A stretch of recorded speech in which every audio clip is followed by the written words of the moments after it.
आप बिहार के युवाओं से पूछिए कि वो आयोग चाहता है कि रोजगार चाहता है। बिहार का युवा अब ठगा जाने वाला नहीं है, वो आयोग और घोषणा नहीं चाहता है। हम लोग की मांग है कि लोकसभा में जिस वोटर लिस्ट से चुनाव हुआ था, मोदी जी उसी से चुने गए हैं। तो अगर वो वोटर लिस्ट गलत है तो मोदी जी क्या फिर से अपना उपचुनाव फिर से आएंगे चुनाव में? कि बिहार के जो गरीब लोग हैं, जो बाहर रहते हैं, खासकर 50 लाख से ज्यादा मजदूर जो सीधे एक ही बार दिवाली और छठ में आएंगे, उन सब का नाम वोटर लिस्ट से कट जाएगा और इसका सीधा और सीधा फायदा सरकार को होगा। जो लोग बाहर गए हैं बिहार की व्यवस्था खराब होने की वजह से, बाहर मजदूरी कर रहे हैं, रोजगार कर रहे हैं, वो आएंगे तो एनडीए के खिलाफ वोट देंगे। इसीलिए ये पूरा षड्यंत्र किया गया है। आप बिहार के युवाओं से पूछिए कि वो आयोग चाहता है कि रोजगार चाहता है।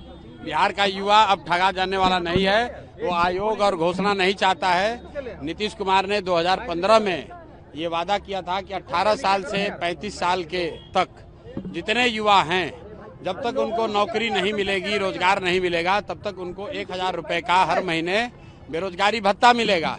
कोई भी युवा से पूछ लीजिए, आज तक 1 रुपया नहीं मिला है। तो युवा आयोग बनाने से कुछ नहीं होगा। आयोग बनाकर नीतीश कुमार के जो 4 चाटुकार मंत्री और अफसर हैं, वो अपने परिवार वालों को वहाँ नौकरी दिलवाएंगे। बिहार का युवा जो बेरोजगार था वो बेरोजगार ही रहेगा।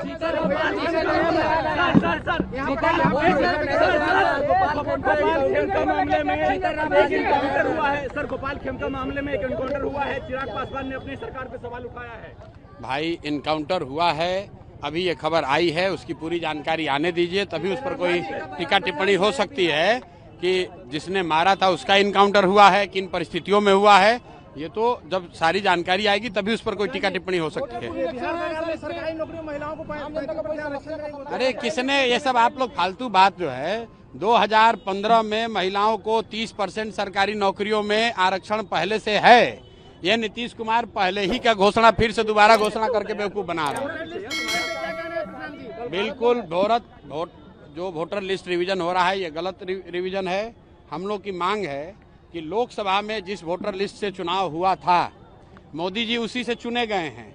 तो अगर वो वोटर लिस्ट गलत है तो मोदी जी क्या फिर से अपना उपचुनाव फिर से आएंगे चुनाव में? तो जो, अरे रुको ना भाई, तो खाली सवाल पूछ लो। वोटर लिस्ट में जो संशोधन हो रहा है उसका हम लोग विरोध करते हैं और हम लोग की मांग है कि जो लोकसभा में वोटर लिस्ट इस्तेमाल किया गया था उसको इसी चुनाव आयोग ने बनाया था, सारे जांच परख के बाद बनाया था। उसके आधार पर देश का चुनाव हुआ है, प्रधानमंत्री का चुनाव हुआ है।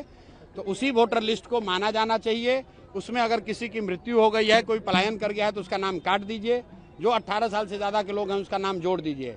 लेकिन फिर से रिवीजन करने का मतलब है कि बिहार के जो गरीब लोग हैं, जो बाहर रहते हैं, खासकर 50 लाख से ज्यादा मजदूर जो सीधे एक ही बार दिवाली और छठ में आएंगे, उन सब का नाम वोटर लिस्ट से कट जाएगा और इसका सीधा और सीधा फायदा सरकार को होगा। क्योंकि सरकार डरी हुई है कि जो लोग बाहर गए हैं बिहार की व्यवस्था खराब होने की वजह से, बाहर मजदूरी कर रहे हैं, रोजगार कर रहे हैं, वो आएंगे तो एनडीए के खिलाफ वोट देंगे। इसीलिए ये पूरा षड्यंत्र किया गया है।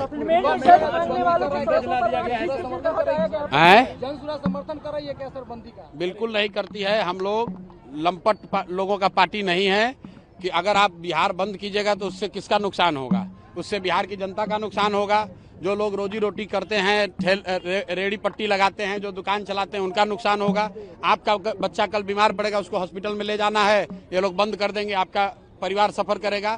तो हम लोग किसी भी बंद का, इस तरह की घटना का समर्थन नहीं करते हैं। हम लोग इसको लोकतांत्रिक तरीके से लड़ना चाहते हैं, इलेक्शन कमीशन को जाकर अपनी बात रखना चाहते हैं, प्रेस के माध्यम से जनता को बताना चाहते हैं। जरूरत पड़ेगी तो कोर्ट में जाकर कोर्ट में लड़ाई लड़ी जाएगी। ये धरना प्रदर्शन बंद करना, इससे समाज का, बिहार का नुकसान है, उससे कोई फायदा नहीं, और सिर्फ राजनीतिक रोटी सेकने का